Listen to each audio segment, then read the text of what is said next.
बच्चों अपन पढ़ रहे थे पर्यावरण निश्चयवाद। पर्यावरण निश्चयवाद में अपन ने पढ़ा था कि हम्बोल्ट और रिटर दो बहुत बड़े भूगोलवेत्ता थे।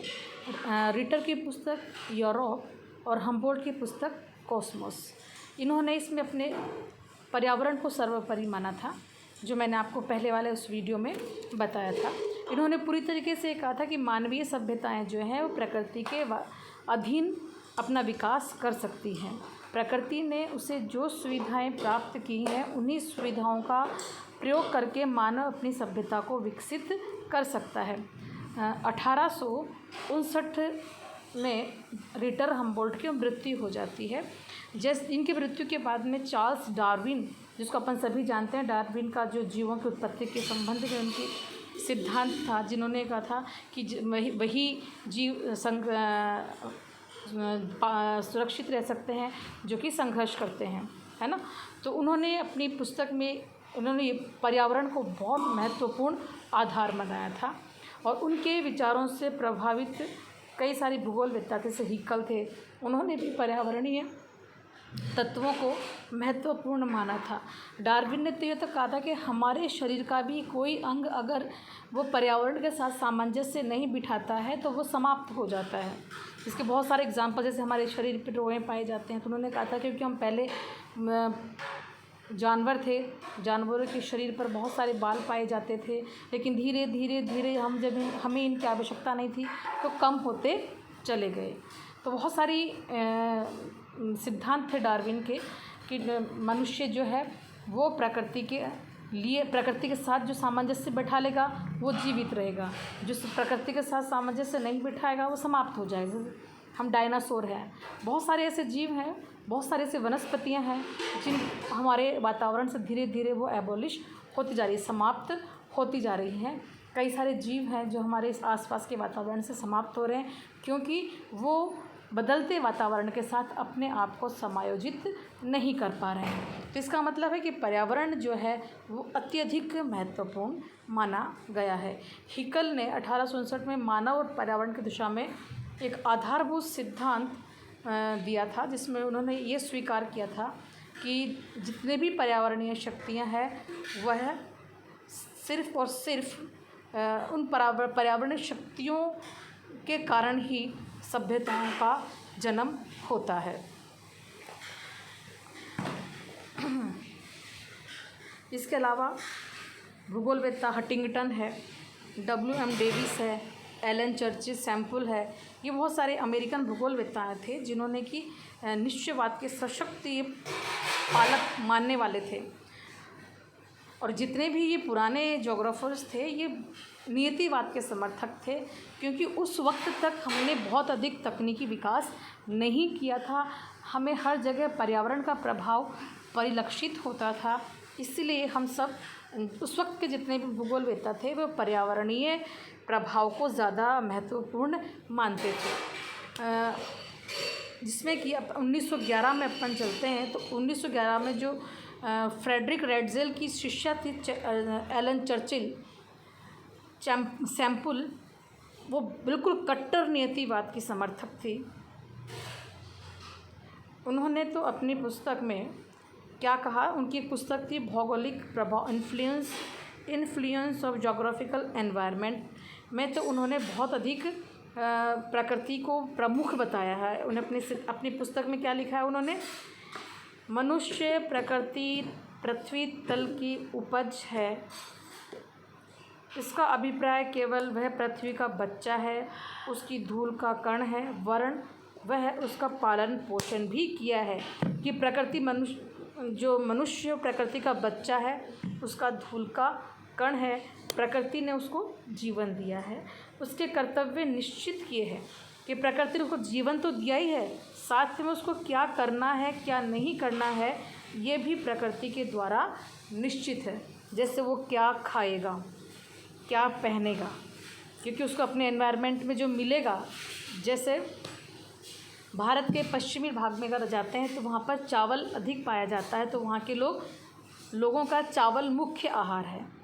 ऐसे ही अगर हम मध्य भारत में जाते हैं जिसमें कि यूपी है, राजस्थान है, हरियाणा है, यहाँ पर क्या है, गेहूँ मुख्य फसल है, इसलिए गेहूँ वहाँ का मुख्य आहार होता है।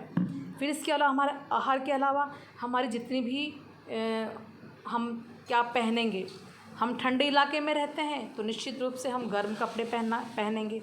हम गर्म इलाके में रहते हैं तो निश्चित रूप से हम सूती वस्त्र पहनना पसंद करेंगे और एसी का प्रयोग करेंगे, ताकि हम एसी, पंखा, कूलर जो भी एनवायरनमेंट में अपने अनुकूल करने की कोशिश करेंगे, है ना। तो प्रकृति ने उसको निश्चित कर दिया कि तेरे को क्या पहनना है, क्या खाना है, कैसे तेरी सभ्यता और संस्कृति होगी, कैसे तेरे आवास होंगे। जैसे कि भारत के अगर हम जाते हैं पूर्वी भारत के जो आवास हैं उनके घरों की छतें ढालू नुमा होती है, क्योंकि वहाँ पर बारिश बहुत अधिक होती है। अगर छतें सपाट होंगी तो उसमें पानी भर जाएगा, तो ढालू नुमा छत होती है जिसमें कि वो पानी जो है वहाँ छतों पर ठहरता नहीं है, बल्कि वो पानी जो है बह कर के नीचे आ जाता है। तो जितने भी ठंडे इलाके होते हैं, अधिक वर्षा वाले क्षेत्र होते हैं, उनके आवास अलग तरह के होते हैं। जैसे अगर हम जाते हैं जापान में क्या है, जापान में रहने वाले अधिकतर जो मकान है वो फ्लेक्सिबल बनाते हैं, जिनमें उनकी जड़ें जो होती हैं, उनकी जो नींव होती है उनमें अक्सर स्प्रिंग टाइप का डालते हैं, और मकान अक्सर वहाँ पर लकड़ी के बनाए जाते हैं, क्योंकि वहाँ पर बहुत अधिक भूकंप आते हैं। इतने भूकंप आते हैं कि एक व्यक्ति को एक मतलब एवरेज अगर हम जापान में देखते हैं तो एक साल में 1500 भूकंप आते हैं। तो ऐसी स्थिति में उसके आवास कैसे होंगे वो भी प्रकृति ने उसको निर्धारित कर दिया है। उसके बाद उन्होंने लिखा है कि निश्चित दिशाओं की ओर बढ़ाए, उसके समक्ष ऐसी कठिनाइयाँ उपस्थित की जो उसके शरीर को बल मिलता है, बुद्धि मिलती है। जैसे उसके सामने सिंचाई की समस्या दे दी। इसके अलावा उन्होंने कहा कि जैसे समुद्र तटीय क्षेत्रों में जो लोग रहते हैं वो बड़े ही मीठा बोलते हैं, उनकी जो मृदुभाषी होते हैं, लेकिन उनके पैर बड़े कमज़ोर होते हैं, किंतु उनके सीने एवं भुजाएं बहुत पावरफुल, ताकतवर होती है, ताकि वो नौका चला सकें। उनकी शोल्डर्स मजबूत होते हैं, पैर इतने मजबूत नहीं होते हैं। ऐसे ही पहाड़ी क्षेत्रों में जो लोग रहते हैं, पहाड़ी क्षेत्रों में रहने वाले लोगों के कंधे मजबूत नहीं होते हैं, पैर मजबूत होते हैं।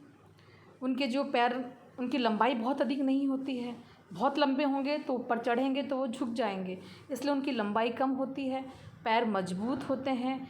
और तटीय इलाकों में रहने वाले लोगों के शोल्डर्स मजबूत होते हैं, ताकि वो नौका चला सकें। ऐसे ही जो लोग समतल मैदानी भागों में रहते हैं उनके लंबाई अधिक होती है, वैचारिक रूप से वो अधिक मजबूत होते हैं। और जो लोग मरुस्थलीय इलाकों में रहते हैं, मरुस्थलीय क्षेत्रों में जो लोग रहते हैं, वहाँ पर जो रहने वाले लोग होते हैं, क्योंकि वहाँ पर एक तो उनकी रेगिस्तानी क्षेत्रों में जो लोग रहते हैं उनकी विशेषता ये होती है कि वहाँ के जो लोग होते हैं वो सादगी पसंद होते हैं, क्योंकि उनके पास बहुत कम चॉइस होती है, चॉइस कम होती है, इसलिए वो सिंपल रहना पसंद करते हैं। दूसरी विशेषता क्या होती है वहाँ के लोगों की, वहाँ पर जो रहने वाले जो लोग होते हैं वो अच्छे खगोल शास्त्री होते हैं। क्यों होते हैं खगोल शास्त्री? क्योंकि जब रात के समय वहाँ पर बादलों में जो मेघ नहीं पाए जाते हैं, बादल नहीं पाए जाते हैं, खुला आसमान होता है। जब खुला आसमान होता है तो रात के समय जब वो आराम की मुद्रा में होते हैं तो वो आसमान का चित्रण करते हैं, देखते हैं, समझते हैं, तो उन्हें बहुत सारे तारों का ज्ञान और ज्योतिष का ज्ञान उनका बहुत अधिक विकसित हो जाता है। इसके अलावा वहाँ के जो रहने वाले लोग होते हैं, आपने देखा होगा अरब के देशों के जो लोग होते हैं सफ़ेद वस्त्र पहनते हैं, है ना। अधिकतर सफ़ेद वस्त्र में दिखते हैं ना अपने को, क्यों पहनते हैं? ताकि वो सूर्य से आने वाली जो किरणें हैं उसको परावर्तित या वापस से उसको रिफ्लेक्ट कर दे, इसलिए सफ़ेद या हल्के रंग के वस्त्र पहनना पसंद करते हैं। एक तीसरी विशेषता क्या होती है, यहाँ के जो रहने वाले लोग होते हैं एकेश्वरवादी होते हैं, मतलब एक ही ईश्वर को मानते हैं, एक ही ईश्वर को मानते हैं। उनके अनुसार ईश्वर एक है, उसका कोई प्रतिद्वंदी नहीं होता है, इसलिए उनके मस्तिष्क में सिर्फ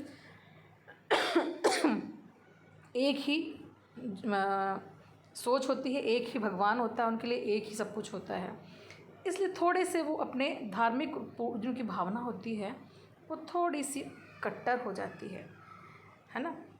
चौथी विशेषता जो अपने रेगिस्तानी इलाकों में रहने वाले लोगों की होती है वो होती है क्योंकि वहाँ पर दूर दूर तक पानी नहीं होता है, कृषि की सुविधा उपलब्ध नहीं होती है, उनके पास जो कारवा होता है उनसे वो फिर से